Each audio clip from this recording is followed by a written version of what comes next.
నమస్కారం. Bahujan times news కి స్వాగతం. హెడ్లైన్ చూద్దాం.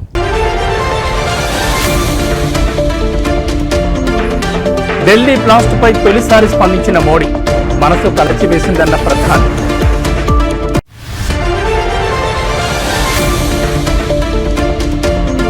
ఢిల్లీ ఎర్రకోట సమీపంలో జరిగిన కారు పేలుడు, 12కు చేరిన మృతుల సంఖ్య.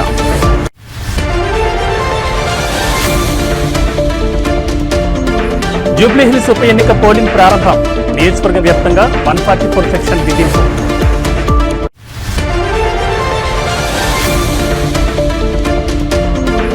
వర్క్ స్పేస్ పాలసీకి ఏపీ కేబినెట్ ఆమోదం, సొంత ఊర్లలోని ఐటీ ఉద్యోగాల కల్పనే ప్రధాన లక్ష్యం.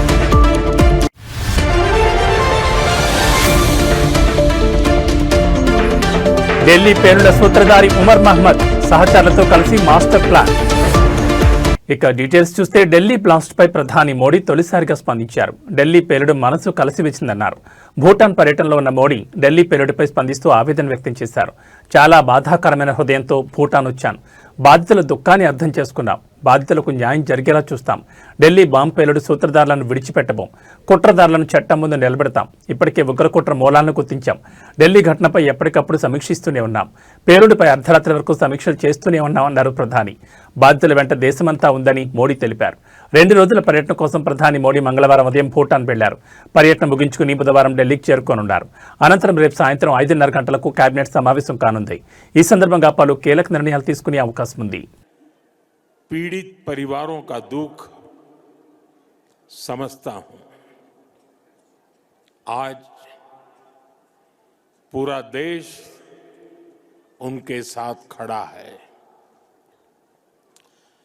मैं कल रात भर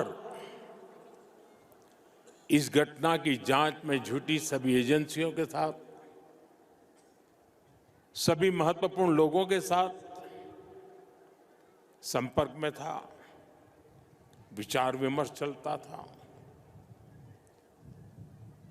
जानकारियों के तार जोड़े जा रहे थे। हमारी एजेंसियां इस षड्यंत्र की రాజధాని ఢిల్లీలోని ఎర్రకోట వద్ద జరిగిన బాంబ్ బ్లాస్ట్ ఘటన దేశ ప్రజలను శోకసంద్రంలోకి నెట్టేసింది. ఈ దుర్ఘటనలో అక్కడికక్కడే మొత్తం 9 మంది ప్రాణాలు కోల్పోగా 20 మందికి పైగా తీవ్రంగా గాయపడ్డారు. దీంతో అప్రమత్తమైన స్థానికులు భద్రతా సిబ్బందికి సమాచారం అందజేయగా వారు స్పాట్కు చేరుకుని కాలిన గాయాలతో అల్లాడుతున్న క్షతగాత్రులను సమీపంలోని లోకనాయక్ జయప్రకాష్ హాస్పిటల్కు చికిత్స నిమిత్తం తరలించారు. అయితే ఇవాళ ఉదయం ఆసుపత్రిలో చికిత్స పొందుతున్న వారిలో మరో 3 ప్రాణాలు కోల్పోయినట్లుగా కొద్దిసేపటి క్రితం ఢిల్లీ పోలీసులు అధికారిక ప్రకటన విడుదల చేశారు.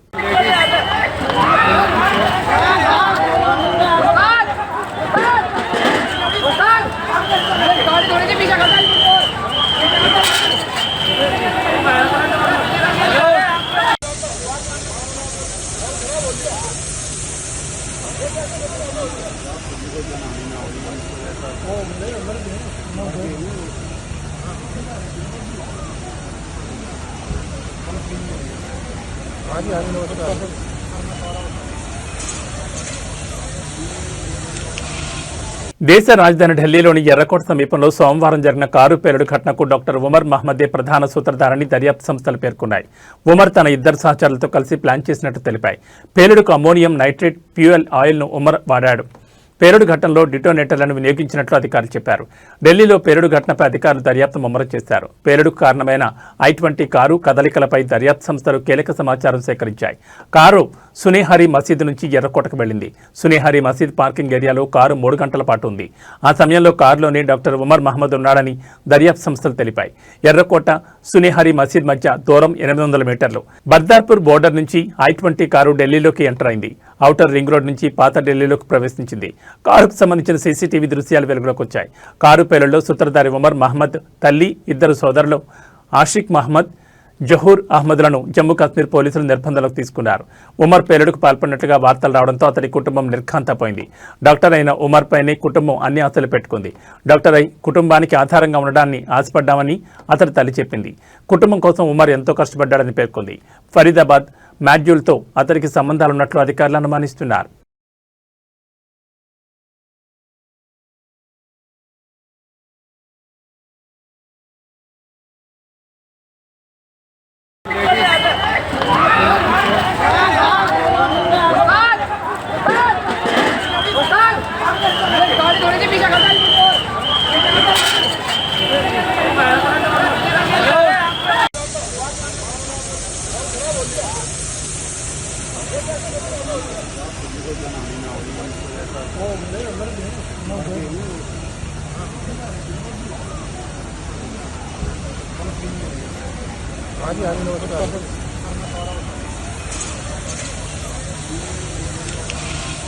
ఎంతో ఆసక్తిగా ఎదురుచూస్తున్న జూబ్లీహిల్స్ నియోజకవర్గ ఉప ఎన్నిక పోలింగ్ ఈ రోజు ఉదయం 7 గంటలకు ప్రారంభమైంది. సాయంత్రం 6 గంటల వరకు ఓటర్లు తమ ఓటు హక్కును వినియోగించుకోనున్నారు. ఎన్నికల సంఘం అధికారులు ఈ ఉప ఎన్నిక కోసం పటిష్టమైన ఏర్పాట్లు చేశారు. పోలింగ్ ప్రారంభానికి ఉదయం 6 గంటల 30 నిమిషాలకు మాక్ పోలింగ్ నిర్వహించి ఈవీఎంల పనితీరును సరిచూశారు. ఉప ఎన్నిక నేపథ్యంలో నియోజకవర్గ వ్యాప్తంగా ఎలాంటి అవాంఛనీయ ఘటనలు జరగకుండా కట్టుదిట్టమైన భద్రతను ఏర్పాటు చేశారు. 144 సెక్షన్ అమల్లో ఉంది. సున్నితమైన ప్రాంతాల్లో డ్రోన్ల సహాయంతో అధికారులు ఎప్పటికప్పుడు సమీక్షిస్తున్నారు. పోలింగ్ ప్రక్రియను సజావుగా నిర్వహించేందుకు సుమారు 3,000 మంది పోలింగ్ సిబ్బంది, 2,000 మంది పోలీసులు విధుల్లో పాల్గొన్నారు. ఎన్నికల నియమావళిని అతిక్రమిస్తే కఠిన చర్యలు తీసుకుంటామని అధికారులు హెచ్చరించారు. ఈ ఉప ఎన్నికల్లో మొత్తం 58 మంది అభ్యర్థులు తమ అదృష్టాన్ని పరీక్షించుకుంటున్నారు. నియోజకవర్గంలో దాదాపు 4 లక్షల మంది ఓటర్లు ఉండగా వారి కోసం 407 పోలింగ్ కేంద్రాలను సిద్ధం చేశారు. ఇప్పటికే 103 పోస్టల్ బ్యాలెట్ ఓట్లు పోలైనట్లు అధికారులు తెలిపారు. కాగా బీఆర్ఎస్ అభ్యర్థి మాగంటి సునీత నవోదయ కాలనీలోని 290వ నెంబర్ పోలింగ్ కేంద్రంలో తన ఓటు హక్కును వినియోగించుకున్నారు. ఈ సందర్భంగా మాట్లాడుతూ జూబ్లీహిల్స్ ప్రజలందరూ తమ ఓటు హక్కును తప్పనిసరిగా వినియోగించుకోవాలని విజ్ఞప్తి చేశారు.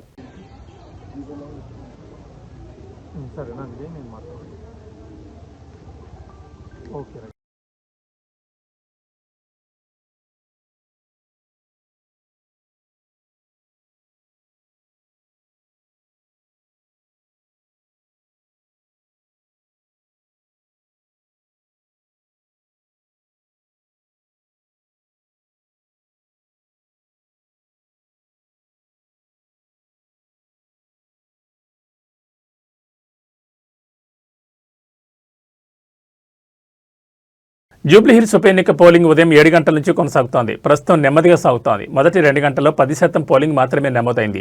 పలువురు సెలబ్రిటీలు, నేతలు వచ్చి తమ ఓటు హక్కును వినియోగించుకుంటున్నారు. ఇక తాజాగా బీఆర్ఎస్ ఎమ్మెల్యే అభ్యర్థి మాగంటి సునీతను పోలీసులు అడ్డుకున్నారు. దీంతో ఆమె పోలీసుల తీరుపై ఆగ్రహం వ్యక్తం చేశారు. సునీత పోలింగ్ కేంద్రాల వద్దకు వెళుతూ పరిశీలిస్తుండగా ఆమెను అడ్డుకుని వెనక్కి పంపే ప్రయత్నం చేశారు. ఎమ్మెల్యే అభ్యర్థి అయితే ఏంటని పోలీసు అధికారి ప్రశ్నించగా అలా అనొద్దు అంటూ సునీత మండిపడ్డారు. సింపుల్గా తీసిపాడైద్దని అన్నారు. అనంతరం మాగంటి సునీత మీడియాతో మాట్లాడారు. తమ కార్యకర్తలను పోలీసులు బెదిరిస్తున్నారని అన్నారు. కాంగ్రెస్ ఎమ్మెల్యేలంతా జూబ్లీహిల్స్లోనే తిరుగుతున్నారని చెప్పారు. ఎంత అధికారులు ఉంటే మాత్రం అధికారులు ఇష్టం వచ్చినట్లు ప్రవర్తిస్తారా అని ప్రశ్నించారు. ఓటింగ్ ఎలాగైనా డిస్టర్బ్ చేయాలని చూస్తున్నారని, గొడవలు చేయాలని చూస్తున్నారని అన్నారు. ఈ కార్యక్రమంలో పోలీసులు, బీఆర్ఎస్ కార్యకర్తల మధ్య వాదన జరిగింది. అక్కడక్కడ చిన్న చిన్న ఘటనల మినహా పోలింగ్ ప్రశాంతంగా కొనసాగుతోంది.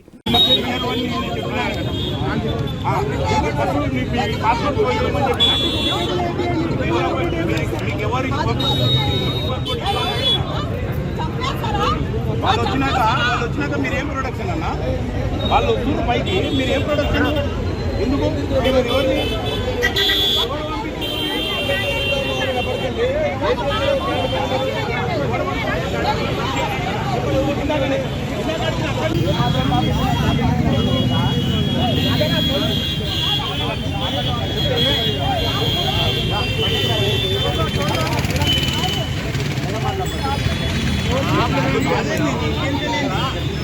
ఎందుకు బాగా కలుగుతుంది?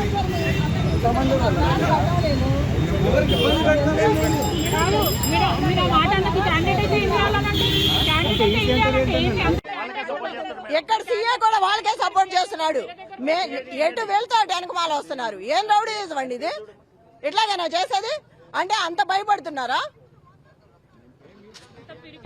ఏదైతే చూసుకుంటే ఒక కాదండి, మీరు చూసారు ఇప్పుడు వీడియోలు తీసుకుంటున్నారు అందరు. మొత్తం అవసరమా వీడియోలు తీసుకోవడం? ఏంటి పోలీసులు ఏంటి మా వీడియోలు తీసుకొని ఎక్కడ పంపిస్తారు? ఎవరికి పంపిస్తారు? ఎవరు ఏంటి తీసేయండి, చూపించండి, తీసేయి, దాంట్లో తీసుకో, ఫోన్ తీసుకో.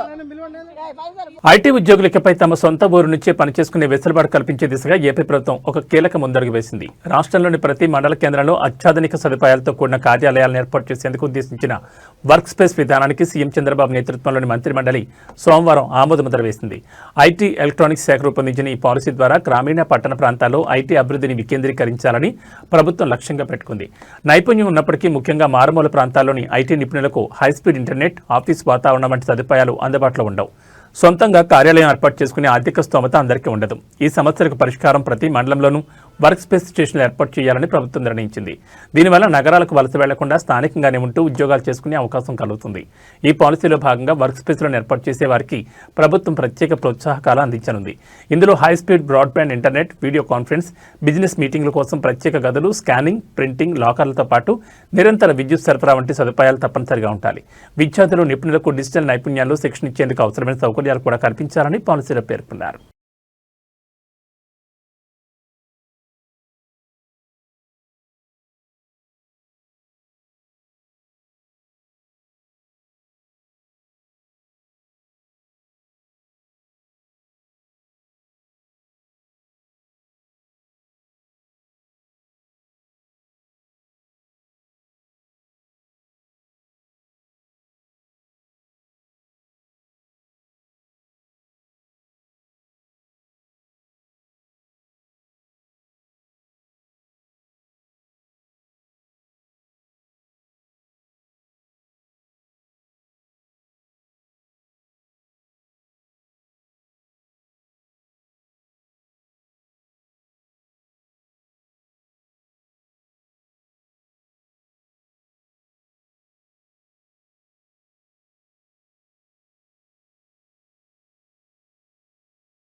హైదరాబాద్ విజయవాడ 65వ జాతీయ రహదారిపై పెను ప్రమాదం తప్పింది. 40 మంది ప్రయాణికులతో వెళ్తున్న ఓ ప్రైవేట్ బస్సులో ఒక్కసారిగా మంటలు చెలరేగాయి. డ్రైవర్ సమయస్ఫూర్తితో వ్యవహరించడంతో ప్రయాణికులందరూ సురక్షితంగా బయటపడ్డారు. ఈ ఘటన నల్గొండ జిల్లా చిట్యాల మండలం పిట్టంపల్లి వద్ద చోటు చేసుకుంది. విహారీ ట్రావెల్స్ చెందిన బస్సు 40 మంది ప్రయాణికులతో హైదరాబాద్ నుంచి విజయవాడకు బయలుదేరింది. బస్సు పిట్టంపల్లి వద్దకు చేరుకోగానే ఇంజన్ భాగం నుంచి మంటలు రావడం డ్రైవర్ గమనించారు. ఏమాత్రం ఆలస్యం చేయకుండా వెంటనే బస్సును రోడ్డు పక్కన నిలిపివేసి ప్రయాణికులను అప్రమత్తం చేశారు. దీంతో వారంతా క్షణాల్లో బస్సు దిగి ప్రాణాలు కాపాడుకున్నారు. ప్రయాణికులు దిగిన కొద్దిసేపటికే మంటలు బస్సు మొత్తానికి వ్యాపించి పూర్తిగా దగ్ధమైంది. సమాచారం అందుకున్న అగ్నిమాపక సిబ్బంది ఘటనా స్థలానికి చేరుకుని మంటలను అదుపు చేశారు. ఈ ప్రమాదంలో బస్సు కాలి బూడిదైనప్పటికీ ఎలాంటి ప్రాణ నష్టం జరగకపోవడంతో ప్రయాణికులతో పాటు అధికారులు ఊపిరి పీల్చుకున్నారు. డ్రైవర్ అప్రమత్తంగా వ్యవహరించడం వల్లే పెను ప్రమాదం తప్పింది. ఫైర్ ఎక్కువైపోయింది అన్న, దూరం వెళ్ళు. అది పేలుతుంది అన్న. ఇప్పుడు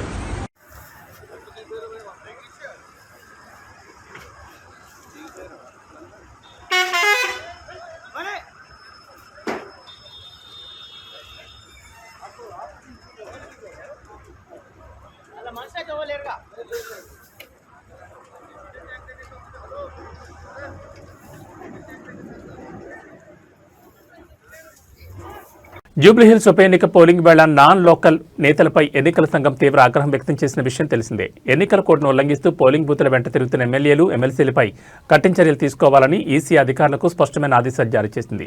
ఈ నేపథ్యంలోని జిల్లా ఎన్నికల అధికారి ఆర్వి కర్నల్ మాట్లాడుతూ ఎన్నికల కోడ్ ఉల్లంఘనకు పాల్పడిన స్థానికేతర ప్రజాప్రతినిధులపై ఇప్పటివరకు 3 ఎఫ్ఐఆర్లు నమోదు చేశామని అన్నారు. కోడ్ ఉల్లంఘించిన ఎమ్మెల్యేలు, ఎమ్మెల్సీలను కూడా గుర్తించామని స్పష్టం చేశారు. పోలింగ్ సమయం దగ్గర పడుతున్న క్రమంలో ఓటర్లు తమ ఓటు హక్కును వినియోగించుకోవాలని ఆర్వి కర్నల్ మరోసారి విజ్ఞప్తి చేశారు.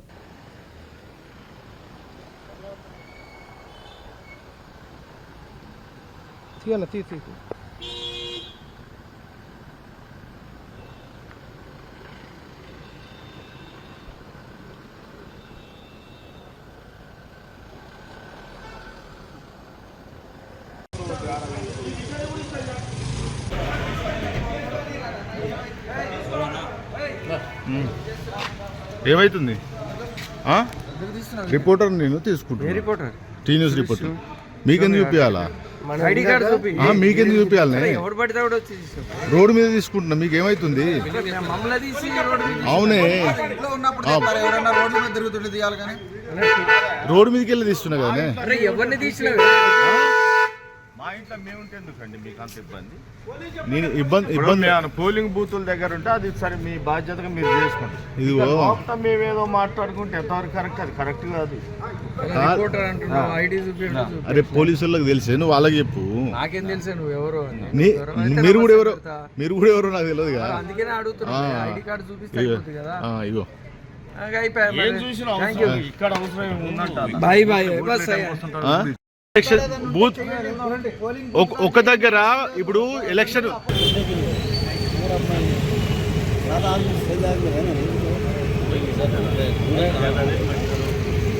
అక్కడ నాన్ లోకల్స్ ఉండొద్దు కదా బేసిక్గా. అంటే ఎట్లా నాకు మరి రూల్స్ మాకైతే తెలుసు, మీకు ఏమైనా ఉంటే చెప్పండి కొత్త. నేను మీడియా కాబట్టి రికార్డ్ చేస్తున్నా, నాన్ లోకల్ కాబట్టి. రోడ్ మీద ఉండొద్దు కదా.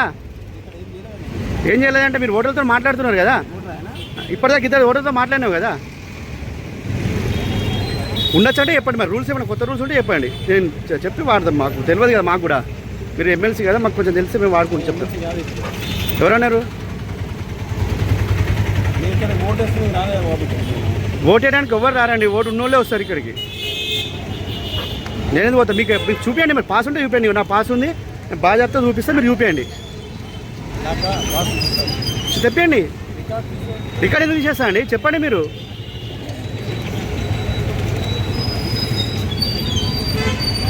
రికార్డ్ ఎందుకు తీసేస్తారు? ఎందుకు మీ పోలీసు వాళ్ళు ఏం చేస్తారు నాకు అర్థం కాదు. మీరు పోలీసు వాళ్ళు చెప్పాలి కదా.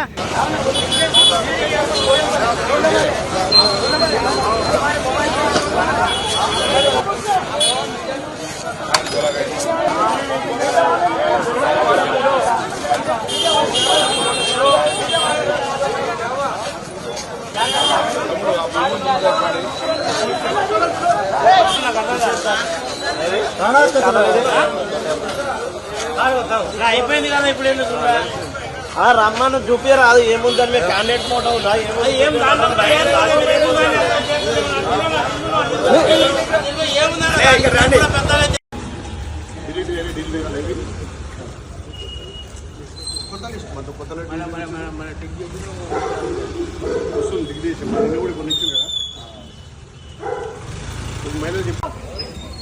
సార్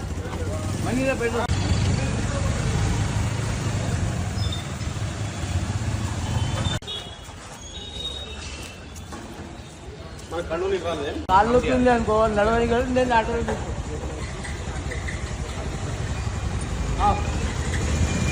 ఆల్రెడీ వచ్చేసాను.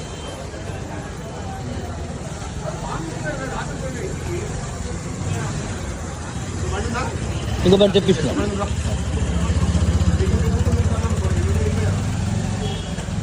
శ్రీవారి లడ్డూ ప్రసాదం కల్తీ నెయ్యి కేసులో దేశ అత్యున్నత న్యాయస్థానం నియమించిన ప్రత్యేక దర్యాప్తు బృందం విచారణ వేగవంతంగా కొనసాగుతోంది.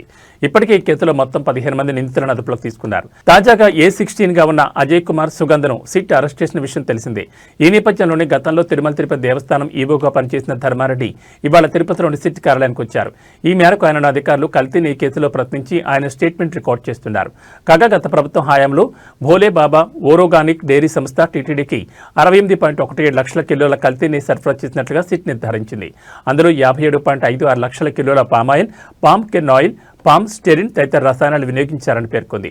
గుజరాత్ రాష్ట్రం ఆనంద్లోని ఎన్డీడీబీ కాఫ్ నెయ్యిని మరోసారి పరీక్షించి ఇదే ఏడాది మార్చి 27న కల్తీని ధృవీకరించిందని సిట్ వెల్లడించింది. మొత్తం కల్తీ నెయ్యిలో 137.22 కోట్ల విలువైన 37.38 లక్షల కిలోల నెయ్యిని తిరుపతి జిల్లా పునబాకలోని శ్రీ వైష్ణవి డైరీ ద్వారా భోలేబాబా కంపెనీ తిరుమలకు సరఫరా చేసింది.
జూబ్లీహిల్స్ అసెంబ్లీ నియోజకవర్గానికి జరుగుతున్న ఉప ఎన్నిక పోలింగ్ ఉత్సాహంగా సాగుతోంది. సాధారణ ప్రజలతో పాటు పలువురు సినీ ప్రముఖులు కూడా తమ ఓటు హక్కును వినియోగించుకుంటున్నారు.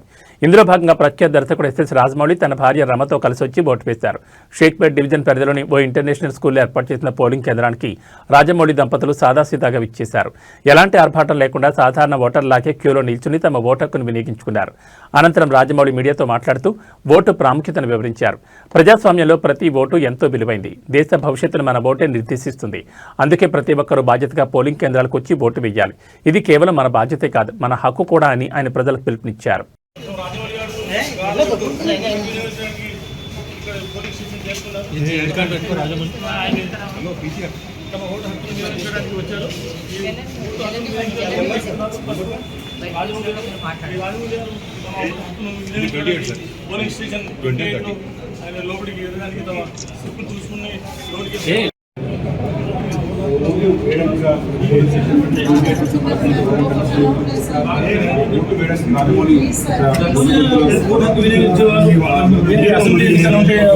ఒక విధంగా ఉంటుంది, కానీ ఉప ఎన్నికల్లో మాత్రం తమ ఓటు హక్కు వినియోగించుకోవడానికి చాలా మంది భారం తెలుపుతున్నారు. ఈసారి ఓటు హక్కు వినియోగించుకునే ప్రముఖ టాలీవుడ్ నిర్మాత బెల్లంకొండ సురేష్ పై భూ కబ్జా ఆరోపణలతో కేసు నమోదైంది. హైదరాబాద్లోని ఖరీదైన ఫిల్మ్ నగర్ ప్రాంతంలో తన ఇంటిని సురేష్ ఆయన అనుచరులు అక్రమంగా ఆక్రమించుకున్నారని ఆరోపిస్తూ శివప్రసాద్ అనే వ్యక్తి పోలీసులకు ఫిర్యాదు చేశారు. ఈ ఘటన సినీ వర్గాల్లో చర్చనీయాంశంగా మారింది. ఫిల్మ్ నగర్ రోడ్ నెంబర్ 7లో ఉన్న తన ఇంటికి శివప్రసాద్ తాళం వేసి కొంతకాలంగా బంధువులు ఉంటున్నారు.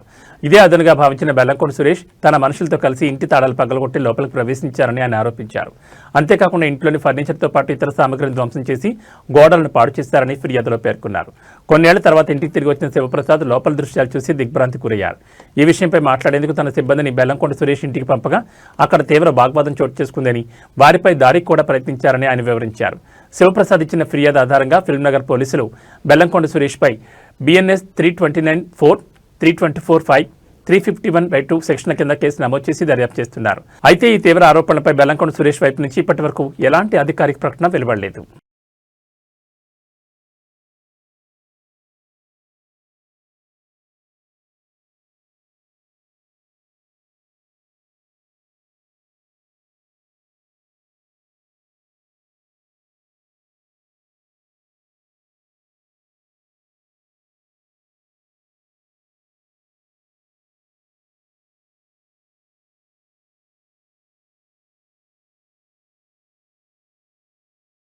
ప్రముఖ బాలీవుడ్ నటుడు హీ మ్యాన్ ధర్మేంద్ర ఆరోగ్య పరిస్థితి విషమంగా ఉంది. శ్వాస తీసుకోవడంలో ఇబ్బంది తలెత్తడంతో వారం రోజుల క్రితం ఆసుపత్రిలో చేరిన ఆయన నిన్నటి నుంచి వెంటిలేటర్పై చికిత్స పొందుతున్నారు. ఈ నేపథ్యంలో ఆయన మరణించారంటూ మంగళవారం వార్తలు వ్యాపించడంతో ఆయన కుమార్తె నటి ఈషా డియోల్ తీవ్రంగా స్పందించారు. ఈ వార్తలను ఖండిస్తూ తన తండ్రి ఆరోగ్యం నిలకడగా ఉందని తెలిపారు. మీడియా అనవసరమైన ఆతృతతో తప్పుడు వార్తలు ప్రచారం చేస్తోంది. నాన్న ఆరోగ్యం నిలకడగా ఉంది అని కోరుకుంటున్నారు. దయచేసి మా కుటుంబానికి కొంత ప్రైవసీ ఇవ్వాలని కోరుతున్నాం. నాన్న త్వరగా కోలుకోవాలని ప్రార్థించిన ప్రతి ఒక్కరికి ధన్యవాదాలని ఈషా డియోల్ ఇన్స్టాగ్రామ్లో ఒక ప్రకటన విడుదల చేశారు. ఈ పోస్టుకు ఆమె కామెంట్స్ సెక్షన్ కూడా డిజేబుల్ చేశారు. కుటుంబ సన్నిహిత వర్గాలు తెలిపిన వివరాల ప్రకారం సోమవారం ధర్మేంద్ర ఆరోగ్యం మరింత క్షీణించింది. ఆయన పరిస్థితి ప్రస్తుతం ఆందోళనకరంగా ఉన్నట్లు సమాచారం. ఈ ఏడాది ఏప్రిల్లో ఆయన కంటికి శస్త్రచికిత్స చేయించుకున్నారు. ధర్మేంద్ర ఆసుపత్రిలో ఉన్నారన్న వార్త తెలియగానే ఆయన భార్య బీజేపీ ఎంపీ హేమామాలిని, కుమారులు సన్నీ డియోల్, బాబీ డియోల్, మనవళ్లు కరణ్, రాజ్వీర్ డియోల్ సోమవారం రాత్రి ఆసుపత్రికి వెళ్లి ఆయన్ని పరామర్శించారు. అనంతరం హేమామాలిని కూడా ఇన్స్టాగ్రామ్లో స్పందిస్తూ ధరంజీ ఆరోగ్యం కోసం ప్రార్థిస్తున్న అందరికీ ధన్యవాదాలు. ఆయన వైద్యులు నిరంతర పర్యవేక్షణలో ఉన్నారు. మేమంతా ఆయనతోనే ఉన్నామని తెలిపారు. వీరితో పాటు షారూఖ్ ఖాన్, ఆయన కుమారుడు ఆర్యన్, సల్మాన్ ఖాన్, గోవిందా, అమీషా పటేల్ వంటి పలువురు బాలీవుడ్ ప్రముఖులు కూడా ఆసుపత్రికి వెళ్లి ఆయన ఆరోగ్య పరిస్థితి గురించి అడిగి తెలుసుకున్నారు.